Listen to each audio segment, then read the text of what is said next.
Boy, this is going to go down in history as an unpopular decision because, well, it's just my history and it's just my decision. And just freezing. It's cold and I want to get back to bed. Don't want to do it. Freaking hour early. It's an hour early. Why are we awake? It's an hour early. Okay. Well, we're here now, sunshine. We're here now, aren't we? How about we get started? How about we play the music? Get all of the cameras on. It's time again for that thing that we do. Even though it's so early in the morning, we got to get the show started. Who's ready to start the show?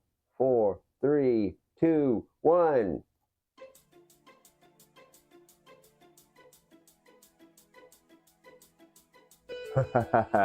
It's that time again, kids. Or is it? Live from the Crescent Moon Temple, it's the morning show with your host Tolinar. We have changed to 7 a.m. Oh boy. It's time to play the music, switch all of the cameras on. It's time for the morning show and I guess I'm on my own. Let's quickly check the chat rooms. There is nobody home. It's time for the morning show and I get to go in it alone. Oh man, it's cold. The host, the guest, the audience. It's what I'm supposed to be. I need to take a nap now. It all depends on me. But that's nothing unusual. It's just another day. If I want to make my life great, I got to start a little earlier. Double check Twitch integration. All systems are good to go. One last quick mic inspection. We're fine for audio. Pick a topic of conversation. Something I ought to know. Maybe I'll talk about League of Legends. That sounds like a stupid way to waste a day. Yeah, we'll go with that, I guess. The host, the guest, the audience, it's what I've got to be. There's nobody else out there. It all depends on me. And that's nothing unusual. It's just another day. If I want to get up this early, I am going to need some caffeine in me. Let's start up a tea kettle because I'm not awake. I need to blow my nose, use the bathroom, and get some cat food. There's so much crap. Man, I wish I was still sleeping. We're up. The sun is up and I'm up, and it's time to switch back to the spring schedule. Today on the morning show, we will discuss emergent systems using one of the best examples out there, League of Legends. Yeah, sounds terrifying.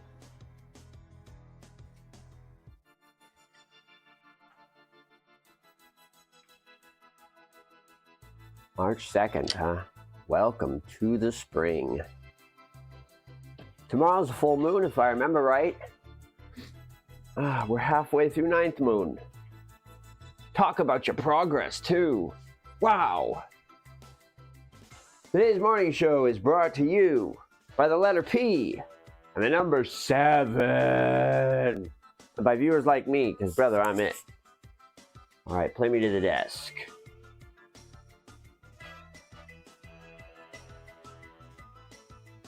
What are you doing? What are you doing? What are you doing? Play me to the desk. There we go.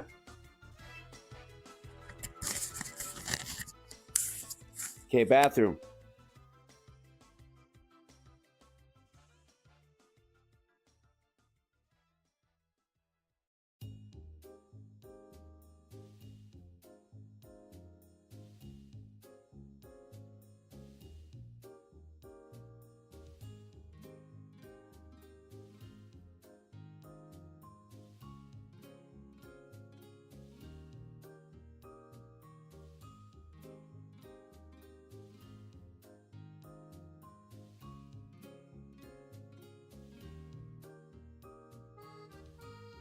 Yes, the old nobody watches my content, not even me. I'm not so worried about it. I got stuff to do forward. Cat's enjoying its meal. Got a huge can of tuna for its snackety snack today. So it is digging in.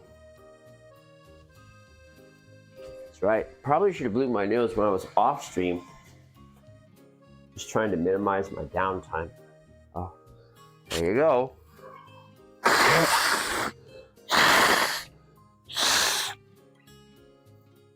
Ah, there we are.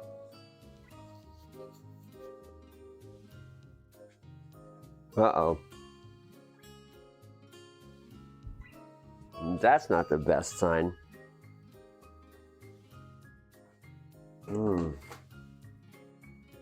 Hopefully I didn't shake anything free in there. I always think there's a bug biting the inside of my nose or some shit. Nah, we're all right.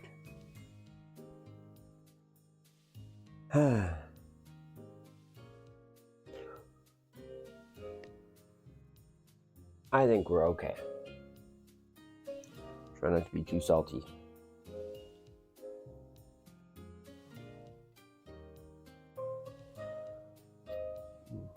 It's a little loud, huh?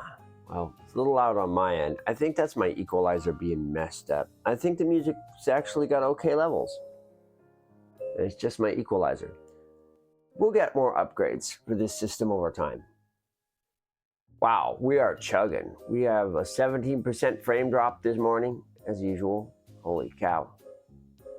It's so bad. I have a notification. Oh my gosh. Kelsey Smith. Who is Kelsey? It's a bot. Maybe it's not a bot.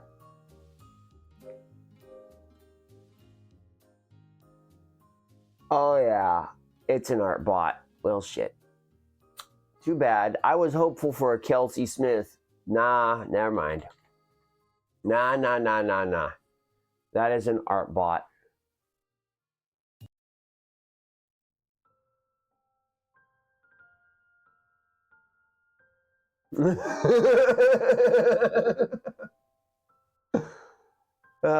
Coronet. So funny. All right, off you go. I have to do my own morning show, and we're going to listen to Kentaro Sato and the Budapest Symphony Orchestra performing Stardew Valley. There it is. Fantastic. Soundtrack to my life. Let's get into it.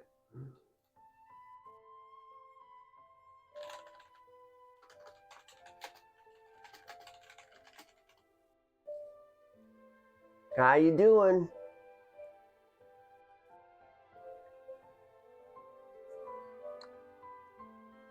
Super Susu's online.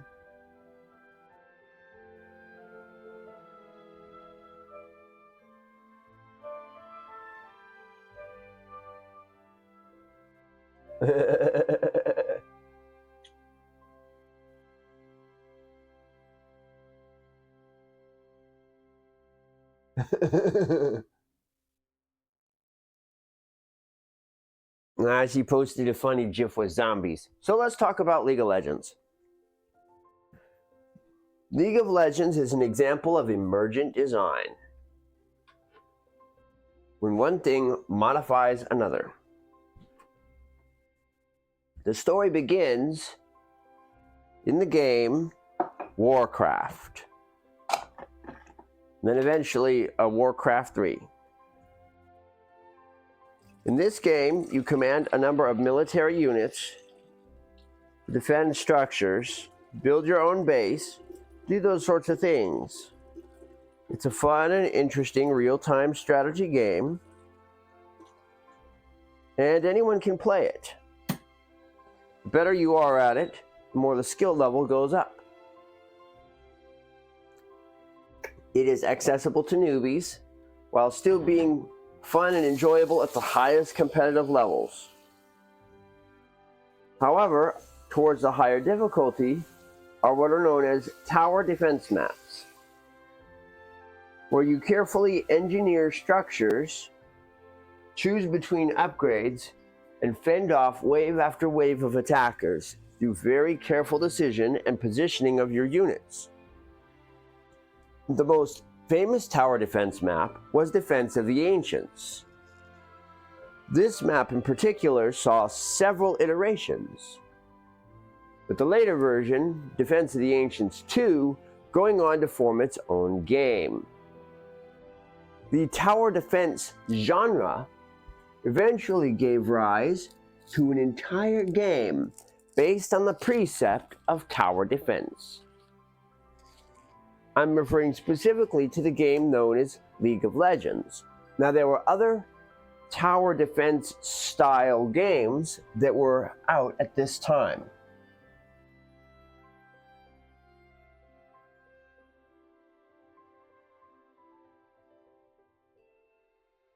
League of Legends changed the formula a little bit. Rather than defending one line, you had to defend 3. And rather than defend it against faceless hordes, you had to defend it against faceless hordes and a team of other players who would help wreak havoc and try to destroy the base. So your team of players tries to destroy the enemy's base, and the enemy's team of players tries to destroy your base. That's the basics. On top of this, each player gets to choose a hero from a pretty large pool, like 16 or so at the start, and they were constantly adding more.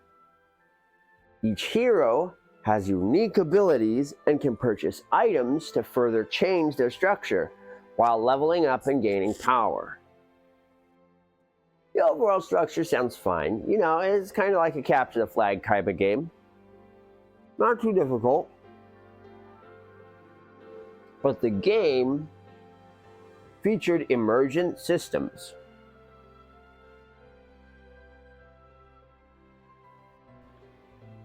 In particular, in League of Legends, you could not rebuild towers. When they went down, they were done. And the 3 lanes were different in length. The outer lanes had the same number of towers spread over a larger area, meaning there was less cover from your opponents and less threat when attacking. Meanwhile, the short lane was very short. Once the defenses were down, it was very hard to keep the enemy out of your base. But you could retreat to cover pretty easily.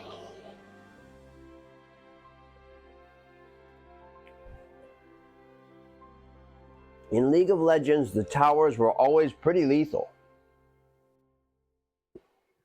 Now, for a person who does not play video games, all of this is already very complicated sounding. Towers, defense. Okay, so you have a base and you're trying to keep the enemy from taking your base. Okay, that's simple enough. And there are these superstructures called towers. Each team gets 3 per lane. And you need to try to keep your towers from getting destroyed. That's easy, right? Well, let's talk about the rules behind towers. If you are hostile and you enter into range of a tower, it's going to blast you.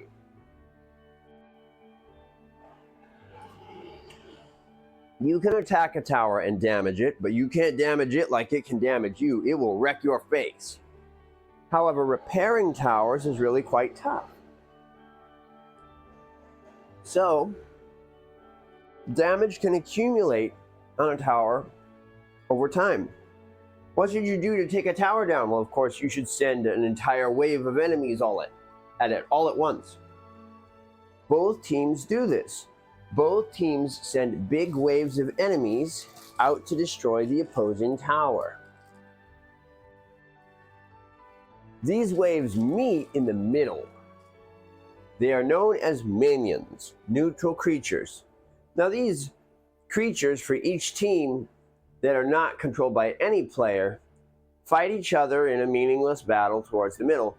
If you destroy all the ones opposing your side, you'll have a big wave of minions that will push into the tower and start attacking it, and you'll be able to accompany them.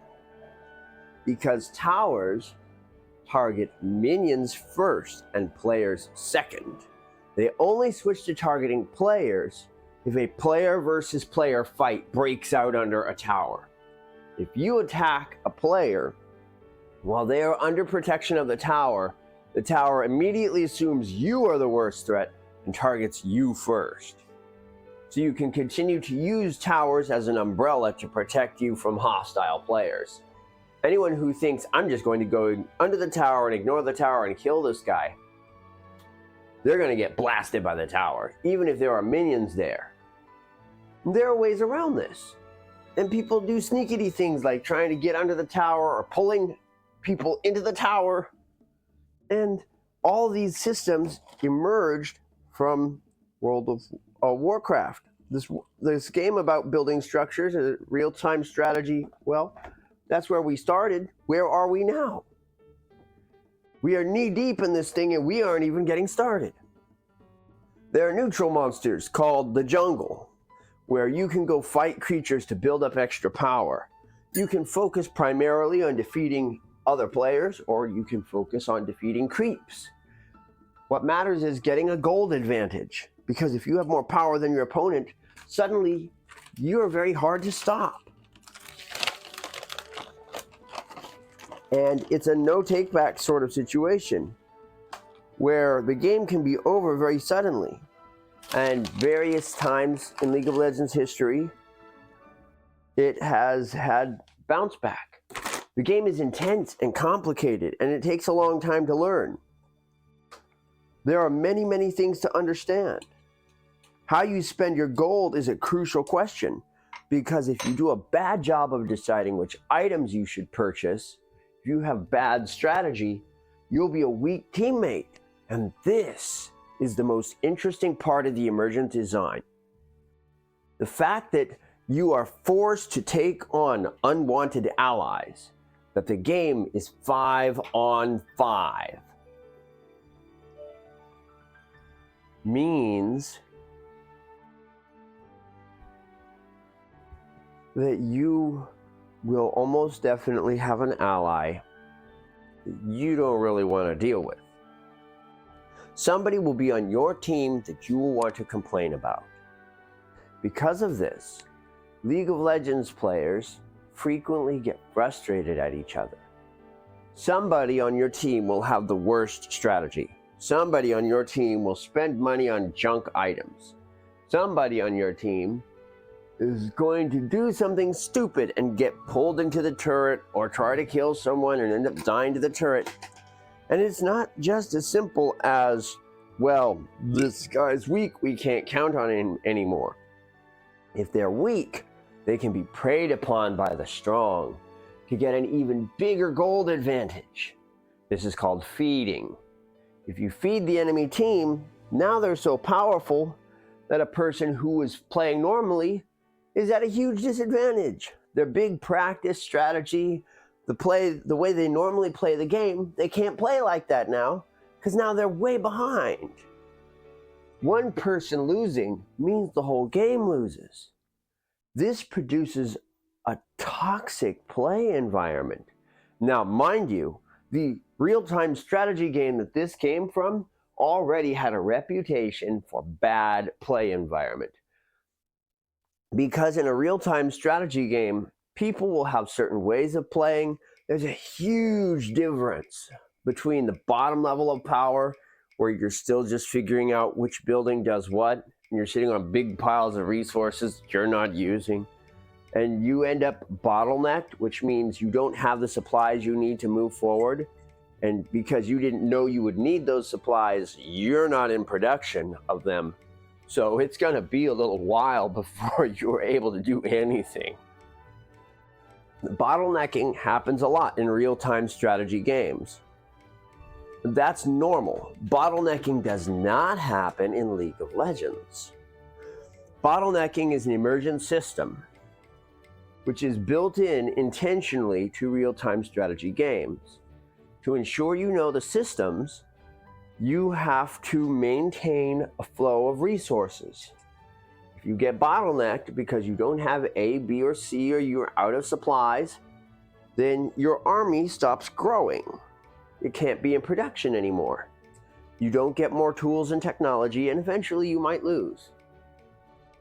So an advanced player builds around the bottlenecks and is always producing resources as fast as possible until all of a sudden your opponent has built something weird out in front of your base, and now they're churning out enemy units from it, and people do unpredictable things. Now you don't get to play the game you were planning to play. You have to play the game your opponent is making you play, and that produces negativity. People don't enjoy it. That's a problem. Well, what do we do? Well, we complain. So they get quite salty and they chat negatively. They take this into tower defense, League of Legends. These players who have been playing StarCraft and Warcraft and complaining at each other because they do horse crap strategies that basically cut the entire game down to, let me throw all of my troops at you and see if I can beat you right now. And people who take conservative planning strategies and don't properly build up defense because they would rather invest in a long-term game, suddenly the game's over. What? Don't you want to play the game? So that's very salty. They take that attitude into League of Legends, where now they've got players who are stupid. What do you mean stupid? Well, what did he do? Well, he did a bad job of playing the game. He got caught somewhere, or he died to an attack, and now the player has given gold to the enemy team, and the enemy team will have a big advantage, and they've done feeding. And now we're really, really salty at our teammate. We're slurring and slinging all kinds of crap. And the player base has become increasingly toxic. Where did this come from? Well, this person did not ask to be on this team. They did not ask for a stupid teammate. They signed up to play a nice, even, fair, head-to-head game where they would be able to pit their skills against an opponent's skills. They didn't ask for a situation where 3 players are there ganging up on them. They didn't ask for this guy who's not where he's supposed to be. It's supposed to be 2 players on the top lane, 2 players on the bottom lane, and 1 player in the middle lane. Not some weird thing where it's 2 players on the top and 1 player on the bottom and 2 players in the... What's that? That's not the right shape. Or what's this where everybody's in the middle? What are you people doing? Get out of here. I'm supposed to be in the middle. Go do your own thing. If nobody's on the bottom lane, the enemy's just going to knock down our towers and we'll lose the game. Go do your thing. Get out of my thing. Or you get the person who assigns himself later in development to the jungle, the neutral areas. Only now there's 2 people who want to take the jungle monsters because then you don't have to fight anybody. And what are you doing? This is for me. You go do other things. I don't want to cooperate with you. I'm here to play the game. Why do I have to cooperate with you? Well, cooperation is one of the key skills in League of Legends. Truly great teams are highly adaptable and can deal with players who do weird things. But because there's so much friction internally, League of Legends has one of the most hostile player bases of all video games of all time. It may be the champion, actually. The worst fan base ever is League of Legends. And how did we get here? This is just a video game about breaking towers and taking your opponent's base. A 5-on-5 video game? Where's the negativity from? What? The game is so flexible and allows for so many different strategies. It also very strongly penalizes mistakes. If you lose, it's common to blame your teammate because perhaps they're responsible. Maybe the only reason you lost was because you had a huge power deficit because your teammate was stupid and played very badly. And so you lost because of your teammate. And no one likes that. And now they have to get a new game. And it's all bad. People want to be responsible for their own wins and losses, not deal with other people ruining their game.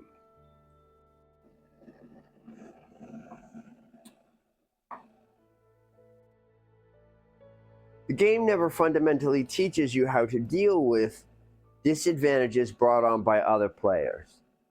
The game never teaches you how to handle people going off the rails and doing things that you're not expecting.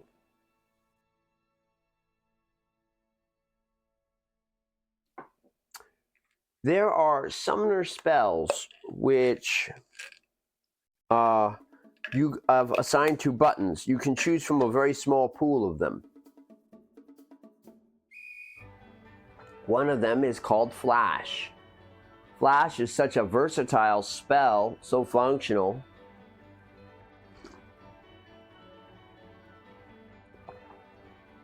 What does Flash do? Well, it doesn't damage anybody. It doesn't do any... It teleports you a very short distance. And you can use it to run away, or you can use it to jump at an opponent. And those are the things it's good for. And if you push it at the wrong time, you teleport a little bit and nothing happens. Nothing good happens. Flash is such an effective spell that everyone always takes it. And if you don't take Flash, people automatically assume that you don't know the game and you don't know how to play League of Legends. And they'll start blaming the game's loss on you before the game is even lost. Or maybe the game is winning despite the fact that you're angry at this guy. So you're just going to give up. You're going to throw the game. You're going to force your team to lose because you don't want to win this way. You wanted to win a different way. This is not what you had in mind. So you're super salty and you're chucking it around. And this all came from a mod for Warcraft.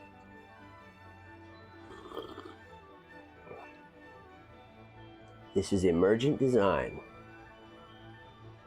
The idea of the dragon, powerful neutral monster that both teams can fight on, that provides a powerful buff. A Baron Nashor, another neutral enemy that's worth a whole lot. That's like a boss. It's so difficult that if you're trying to fight it and the other team shows up, you're almost definitely going to lose because you'll be sandwiched between the other team and the boss. So you can only take it when you have a huge advantage.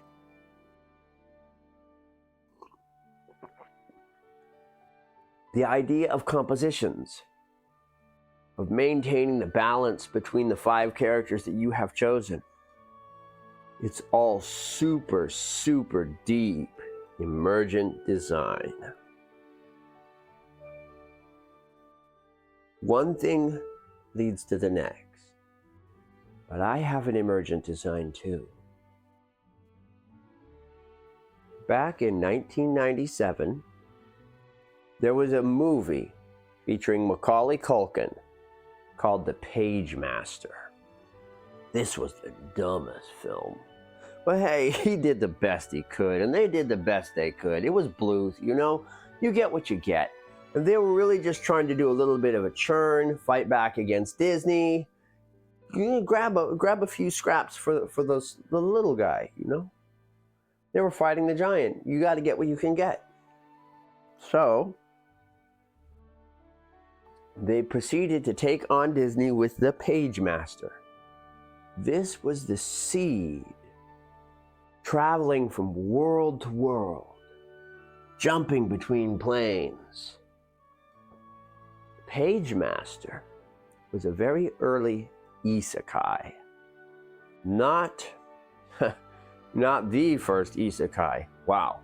Isekai is an old class of story. Being teleported to another world and being forced to deal with it. While the story type is everywhere now, it's been around. Nothing new.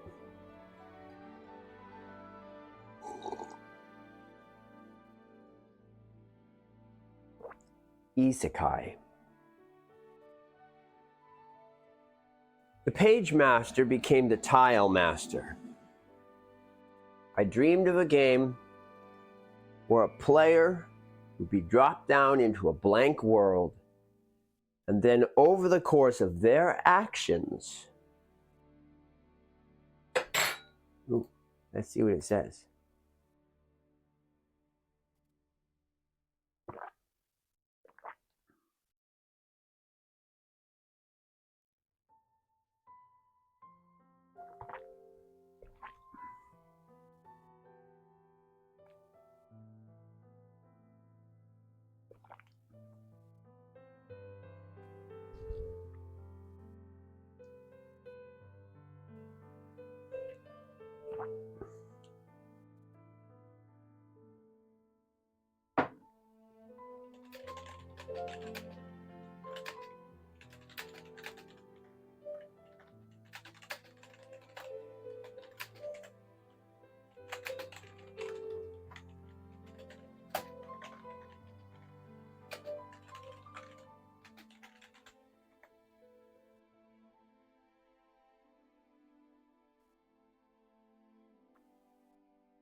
Where was I?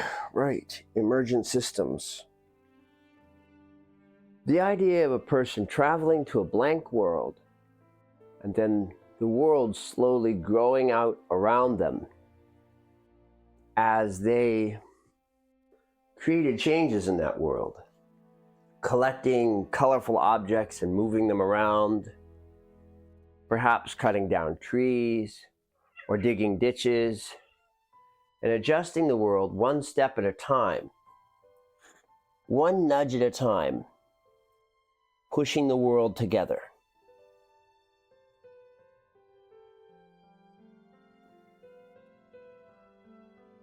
This became the Tile Master, a game idea that I would kick around for the rest of my life.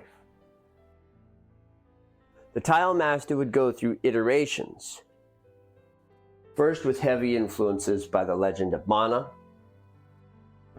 and then with other games as heavy influences, even musical artists. One of the greatest influences to the Tile Master was Miles Davis. No, Robert Miles, pardon me. I like Miles Davis too. Anyways, Robert Miles produced the CD series Dreamland around this time, and it was very influential. I thought that this series of music encapsulated the idea that I was imagining very, very well. Maybe that's not why he created the tracks, but that's what I saw.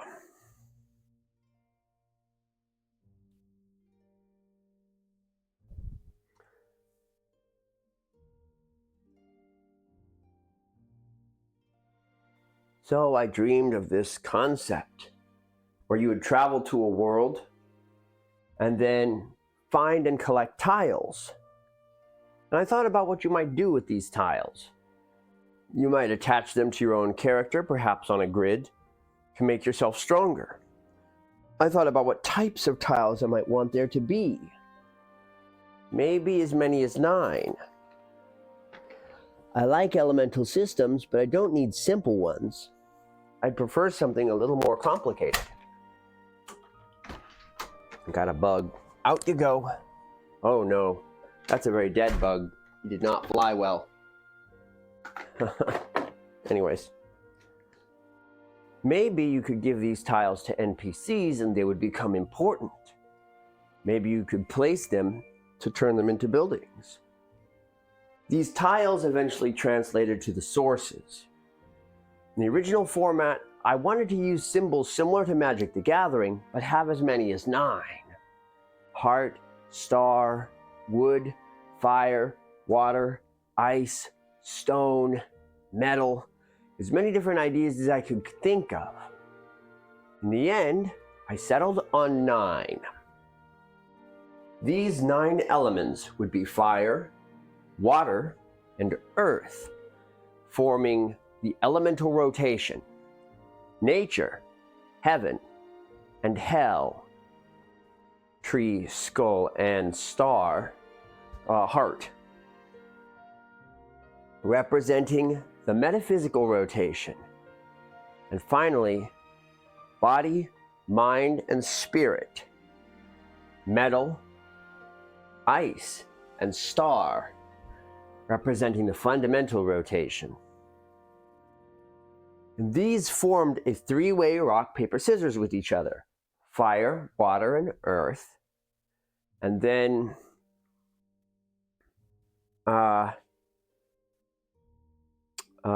heaven, hell, and nature. And lastly, body, mind, and spirit, each forming rock, paper, scissors, pools, a very complicated tree of X beats Y with 9 different elements in it.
The cycle, as it moves, changes the balance of the world. The elements gradually took on other meanings. They began to adjust temperature, cold, moderate, hot, and humidity, cold, moderate, hot. Where you place the tiles began to adjust the ecosystem in this world. I realized I could create a model using these basic elements.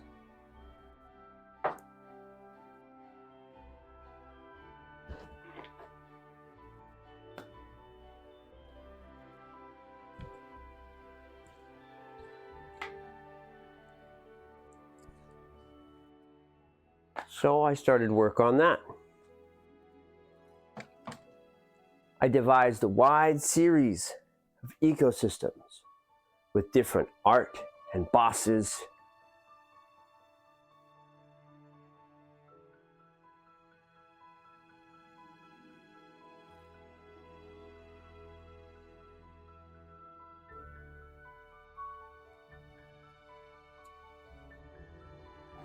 A canvas that ever changes.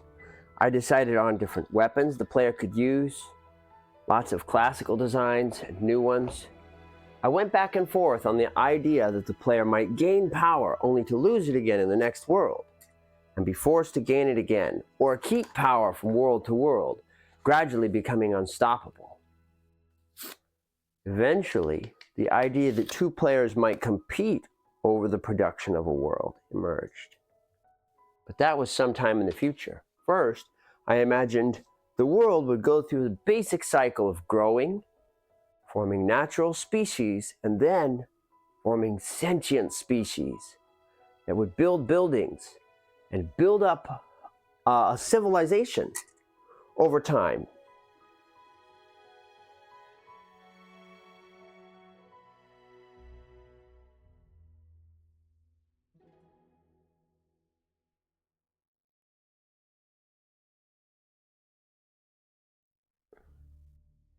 This civilization would grow and change.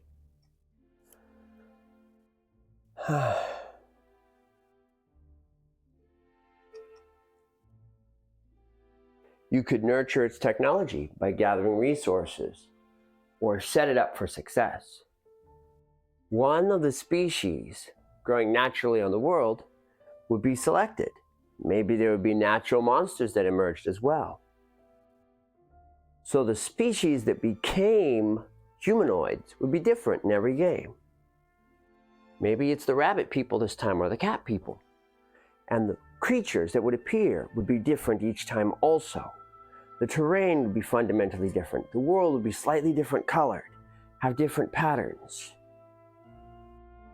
And if you did a good job, you would be able to reach hidden states. Perhaps you could turn creatures that were fundamentally monsters, like zombies or unicorns, into ordinary animals, or even transition them all the way to sentient species. The system that they would hunt each other gradually got upgraded. Maybe these creatures would level up, be able to hold equipment and have levels. Their society could build all the way up to prevent the collapse of their small world, creating something of a bubble dimension that might last for a long time. The idea continued to mature. Maybe you could only open so many worlds at a time. What if there was a world between worlds that served as a source of meta progression, and the ship was constructed?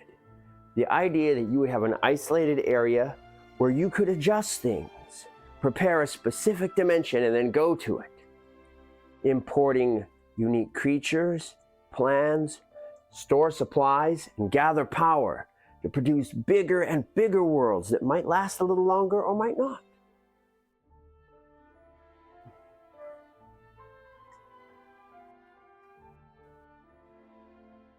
So what is it? How does it go? Which could it be?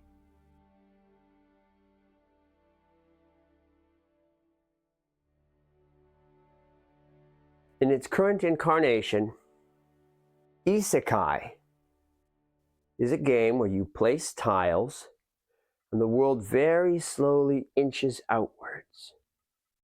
Right now, it barely exists. I work on it sometimes in the day. But at any point, this could reach a critical mass and become a whole complex thing.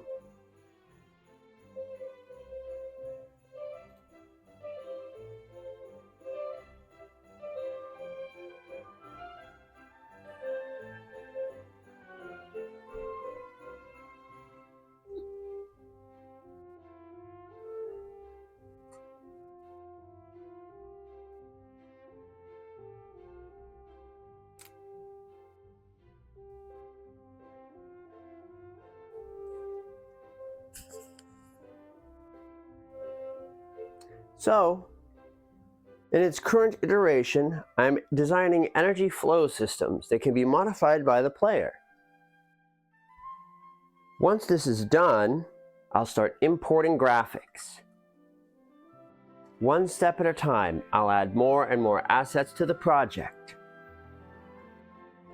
Now, PageMaster/TileMaster/IDS/Isekai has eventually transitioned to the point where you'll be building a huge tower to defeat the other person and there's a dead zone in the center of the map, and both players form series of heroes to go attack the other player's tower as two civilizations clash against each other in an epic battle for, well, who knows if it'll ever get to that.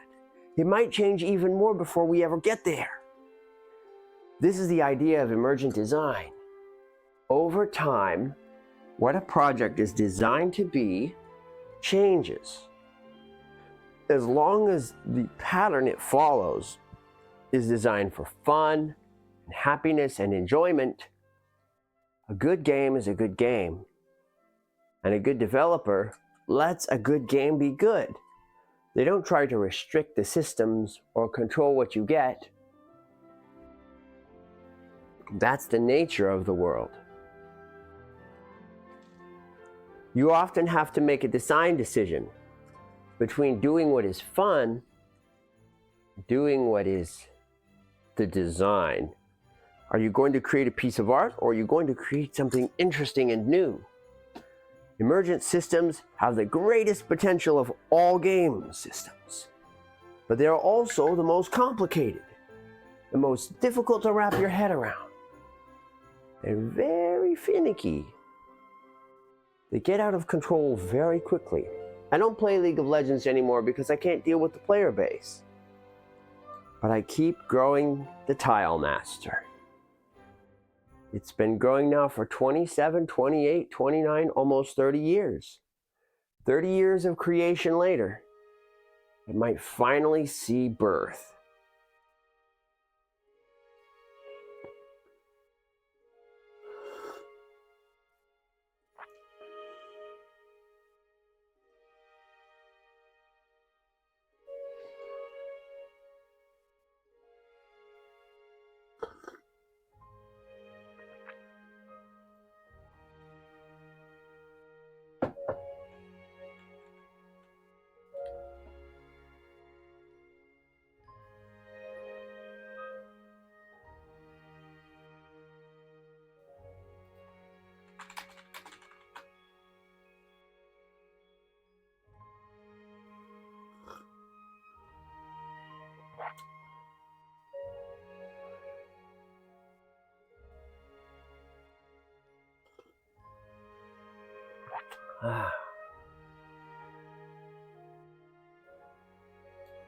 Anyways, I guess I should fill out my form.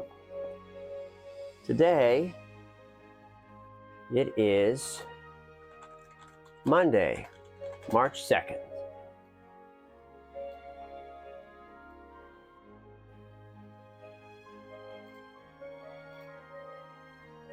And today, we discussed emergent systems,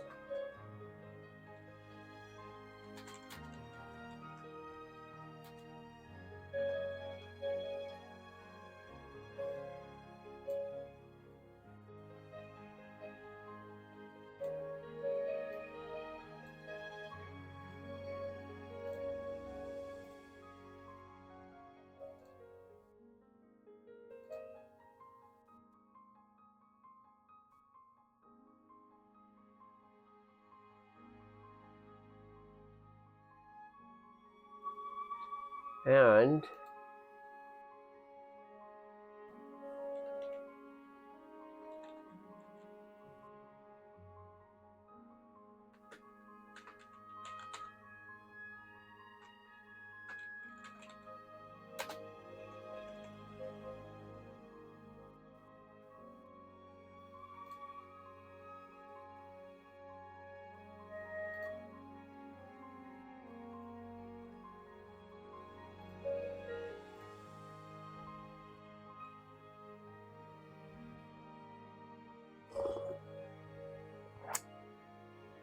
Project Isekai is very much still going.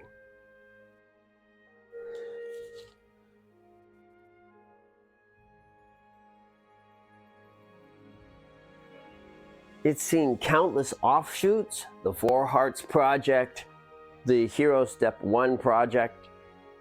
It's spawned lots of other ideas as I've worked. And it has seen development hiccups from time to time. progress is halting. It's not steady, not continuous. It goes and it stops. What began as the tile master has continually grown.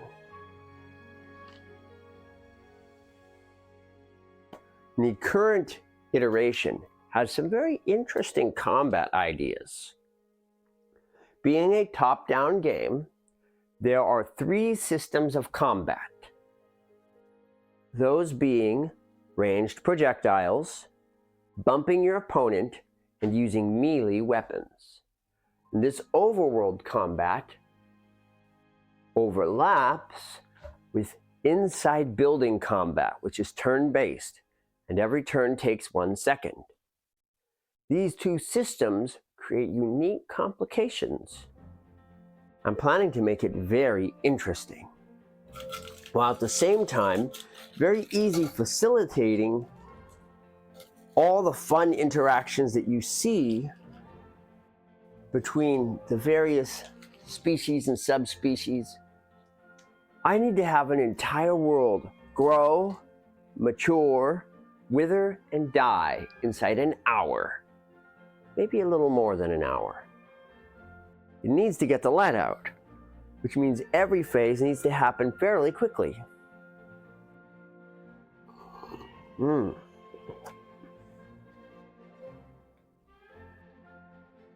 The idea of this going slowly doesn't work for me.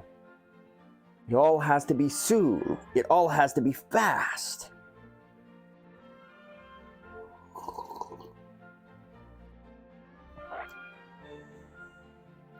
So we will begin this project with the energy field generation system. Then once we are correctly generating energy fields, we'll progress to the next step, and then the next, and the next past that. Continually growing this system, one step at a time.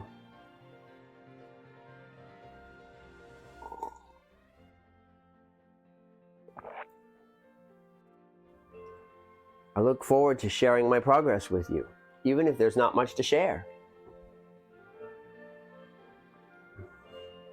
This is my oldest idea and my greatest. I always stop to work on other things, and I always come back to this.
think it's about time to call the stream. I want to thank you all very much for watching the morning show, especially since it was so early. This is going to be an adjustment, but now that we're in the spring, it's going to be an everyday adjustment. We're morning showing at 7 a.m. now. So I guess I'll see you next time. Checking out, this is amazing, all this wonderful collection of music he's created.